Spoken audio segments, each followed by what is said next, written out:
Assalamu alaikum students. Today we are going to study English class 5. The skylark. Skylark is a bird name.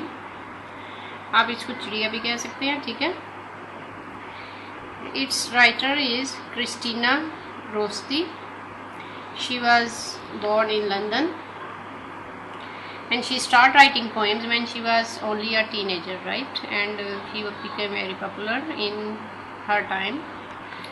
Today we are going to study its poem about skylark. It is a bird. Let's start the words to know. Hang between the two. Hang between two का मतलब है to mean earth and the sky. Hang between लटका हुआ होना या उड़ते हुए होना. दोनों के दरमियान कौन सी दो चीज़ें? Sky and earth, ज़मीन और आसमान के दरमियान उड़ना. The skylark seems to be hanging between the sky and earth. In gay accord, in happy harmony with, ठीक है, एक खुशी के लम्हात में. On the wing mean in flight, उड़ते हुए. Skylark are songbirds. Soared means circled and wheeled above, ठीक है, सर्कल में और ऊपर ऊंचाई पे उड़ना, उसको क्या कहते हैं? सोर. स्पेक और डॉट एक नुक्ता, ठीक है. अगर जब दूर से परिंदा उड़ रहा हो तो वो दूर से हमें एक नुक्ते की तरह नजर आता है, जिसको हम इसमें कोई राइटर ने स्पेक का वर्ड यूज किया. Let's start. The earth was green, the sky was blue. I saw and heard one sunny morn a skylark hang between the two, a singing speck above the corn. A stage below in gay accord, white butterflies danced on the wing, and still the singing skylark soared, and silent sang and soared to sing.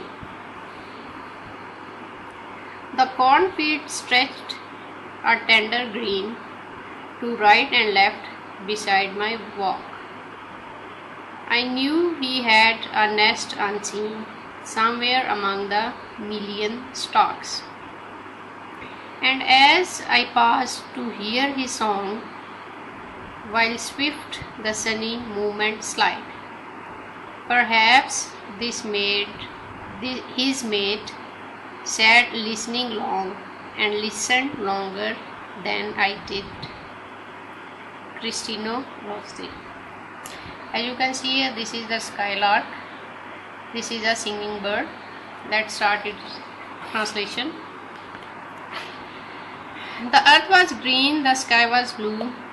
ज़मीन सब्ज़ थी और आसमान नीला, ठीक है. सब्ज़ क्यों थी? क्योंकि वो खेतों की एक बात कर रही हैं, जहाँ पे कॉर्न के कॉर्न फील्ड्स में वो जो पोइट है वो खड़ी है और उसको डिस्क्राइब कर रही है कि वो किस तरह उसको नज़र आ रहे हैं. द अर्थ वाज ग्रीन, ज़मीन सब्ज़ है. द स्काई वाज ब्लू, और आसमान नीला था. आई सा, मैंने देखा. एंड हर्ड, और सुना. One sunny morn mean morning, sunny mean जिस दिन धूप निकली हुई, ठीक है. I saw and heard one sunny morn, एक धूप भरी सुबह मैंने देखा और सुना. A skylark hang between the two, एक skylark उड़ रहा था. Between the two मतलब ज़मीन और आसमान के दरमियान उड़ रहा था. A singing speck above the corn field मतलब जो भुट्टे के खेत होते हैं उसके ऊपर वो गाता हुआ एक नुक्ते की तरह नजर आ रहा था, ठीक है. जो स्काईलार्क है वो खेतों के ऊपर उड़ रहा था और उसको एक उड़ता हुआ गाना गाता हुआ एक नुक्ते की तरह नजर आ रहा था. आ स्टेज बिलो, और उसके नीचे का जो मंजर है, मतलब जो स्काईलार्क हवा में उड़ रहा है उसका जो नीचे का मंजर है. आ स्टेज बिलो, और नीचे का जो मंजर है. इन गे अकॉर्ड, खुशी में है, खुशी और आहंगी से है. White butterflies danced on the wings, और सफ़ेद तितलियाँ उड़ते हुए डांस कर रही हैं. And still the singing skylark sword, और अभी भी गाना गाने वाला स्काईलार्क, या गाना गाने वाली चिड़िया बुलंदी पर उड़ रही है, गोल गोल चक्कर लगा रही है और बुलंदी पर उड़ रही है। एंड साइलेंट सैंक, और खामोशी डूब गई, मतलब खामोशी ख़त्म होगी। एंड सोर टू सिंग, और गाने की आवाज़ बुलंद हो गई। ठीक है, जैसे ही वो स्काईलार्क हवा में उड़ रहा है, वो चूँकि हवा में उड़ रहा है और साथ साथ गाना भी गा रहा है, इसलिए जो वहाँ की खामोशी थी वो ख़त्म होगी और उसके गाने की आवाज़ ऊंची होगी। ठीक है।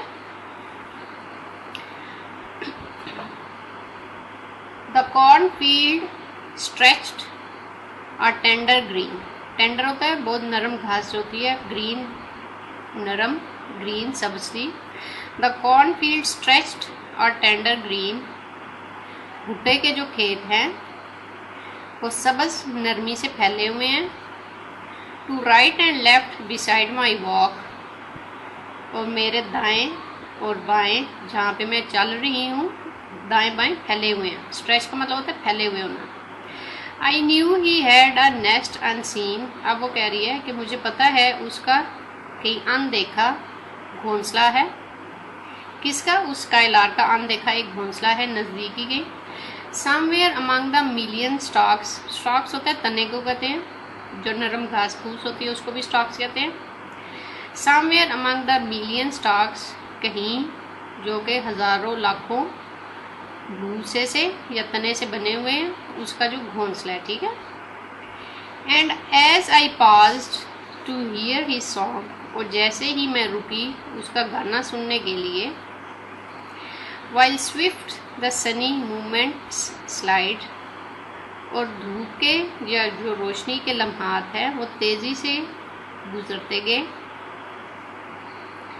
Perhaps his mate sat listening long, शायद उसका कोई साथी कहीं बैठा सुन रहा था। And listen longer than I did, और उसने इतना ज़्यादा सुना जितना कि मैंने सुना, मतलब कि मेरे जितना मैंने सुना उसे कहीं ज़्यादा उसने सुना, जो उसका साथी है स्काईलार्क का। ठीक है। This poem was written by the Cristino Rosti. Today we have completed this poem with its translation. In our next video we will do its exercise. Allah Hafiz.